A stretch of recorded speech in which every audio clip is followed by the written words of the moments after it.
pre-operative measurements, but we do our best, and usually this is not the fault. Improper reference marks. Initially, for a beginner, that could be true, but with time you get experience, you can give very good reference marks. Surgical misalignment of the IOL. These are again initial problems. With experience, this is not much of an issue. And so the whole issue boils down to this point. Post-operative IOL rotation.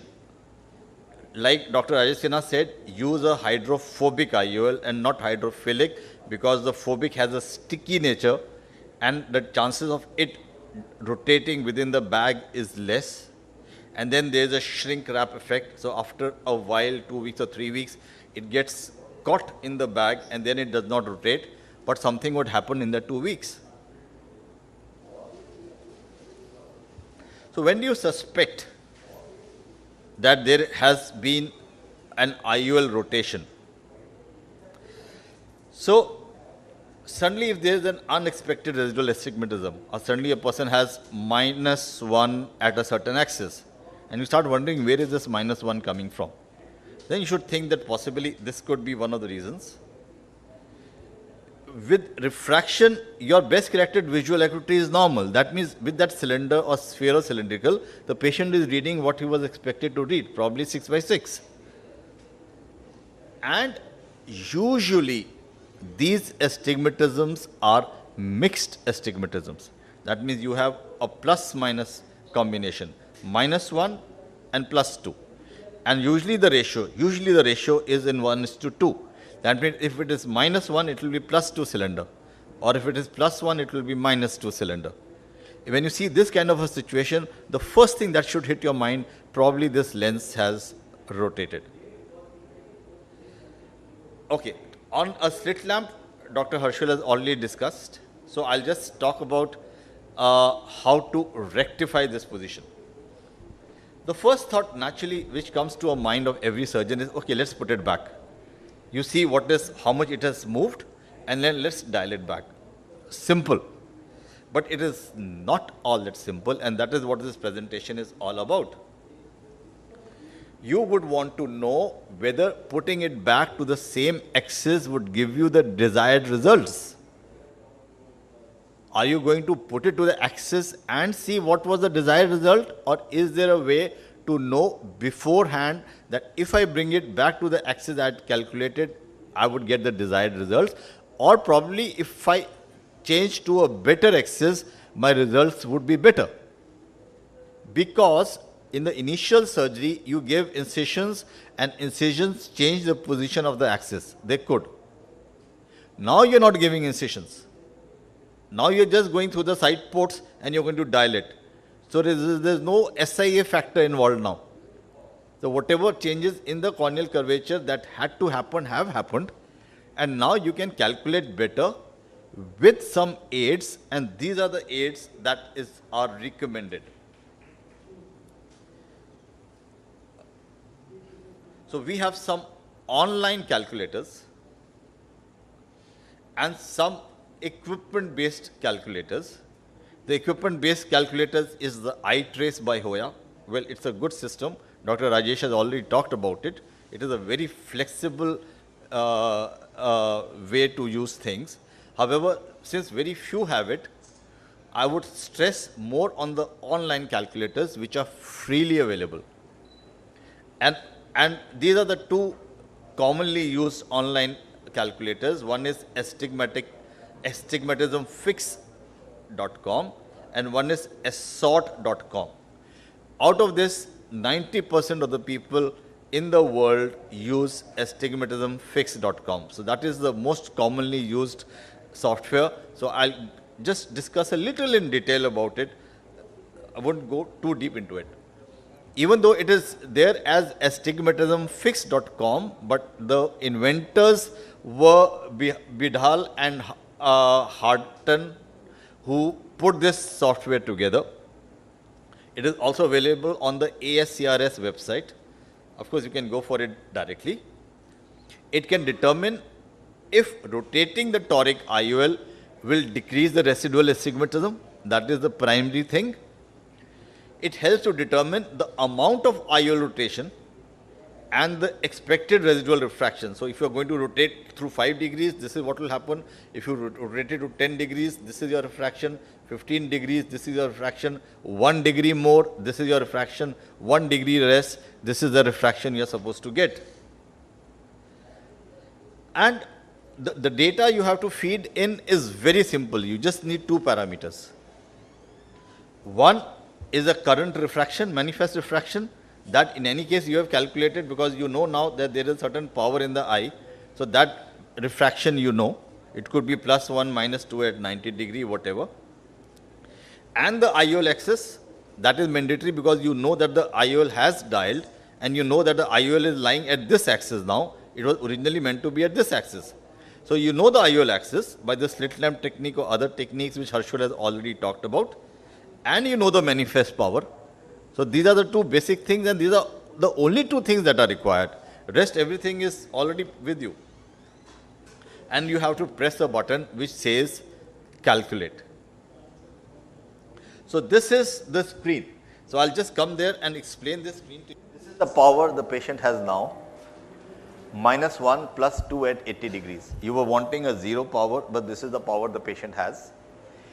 This is the magnitude of astigmatism. That means this is the toric value of that lens. So 3.08 is from this, and this is a T7 lens which has a astigmatic power of 3.08 on the corneal plane.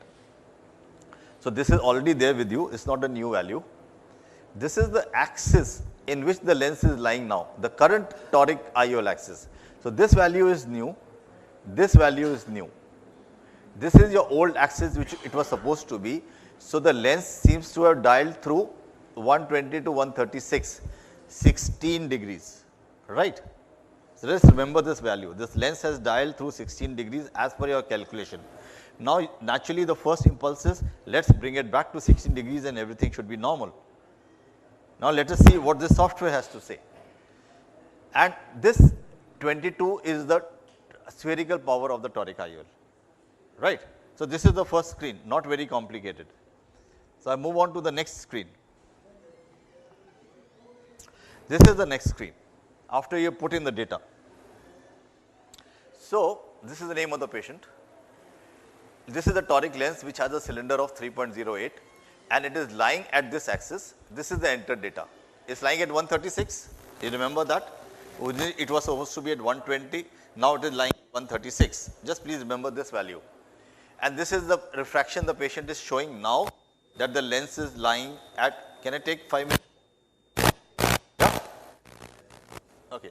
And this is what it is the refraction of the patient. And this is the results. It says the ideal position of this toric lens would be 117 degrees, not 120. 3 degrees away. And expected residual refraction would be this. It does not say it's absolutely 0. This is what is the refraction you are going to expect. Okay. Now the last slide. This is very important. So it says here that this is where your lens is lying, 136 degrees. You have to change it now through 19 degrees to bring it to 117. So you have to dial it this way, and this is what the software is recommending. Now this is not your original one where it was 120 degrees. Now it is 117 degrees, and this is the curve that it is giving. This is the cylinder power of the eye if you were not using a toric IOL, and it is giving you a calculation, and where this curve comes to the minimum. This is 117 degrees. This is where you would have the best power. And at 120 degrees, you would have more power. So it is already given you in the software which is the best degree to align, and all you have to do is align it at that angle. Okay. So then this is the analysis anyway, not very important.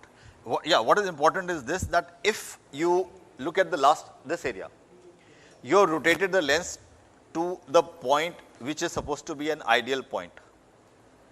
Now the question is, are you satisfied with that ideal point? Suppose the ideal point says that you would still have a cylinder of 1, or you would have a value of something which you are not satisfied with, and your patient is also not satisfied with. Then the whole exercises of dialing the lens is not right.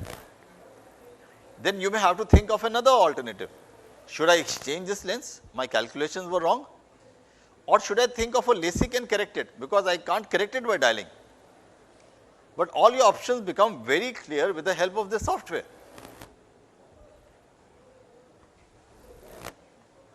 So there is another software called Assort Toric Calculator. It has the same functioning. I am not going to it in detail. There is iTrace by Hoya, which Rajesh has already talked about. I am not going to detail, and I am just going to show you 2 short videos. Can I have your permission, sir? Yeah. So what I am trying to show you, that if you have to dial the lens back again, what is the right time to dial it back again? Everything has a right time. You dial it in a week's time, you dial it in 2 weeks time, 3 weeks time, 1 month. We tried different levels of dialing, and as the general perception goes, we call the patient at 2 weeks to do his final post-op refraction in a normal cataract surgery, and that is the time you realize that, oh my God, there is a refractive surprise. Now, when do I dial it? So we dialed it at 2 weeks because we assumed at that time the refraction was fairly stable, and this is the video of me dialing this lens at 2 weeks. What I want you to note here is, even at 2 weeks, the lens had fairly stuck into the capsule. Hydrodissection with fluid was not working. Hydrodissection with the visco worked. So it was a visco separation which goes under the IOL in the capsular bag, separates the IOL from the capsular attachments, and only then could I dial it. Okay. So it was already difficult to dial it at 2 weeks, and so a last video, this patient, I said, okay, this is 3 weeks old, and let me dial it and see, is there any difference between 2 weeks and 3 weeks?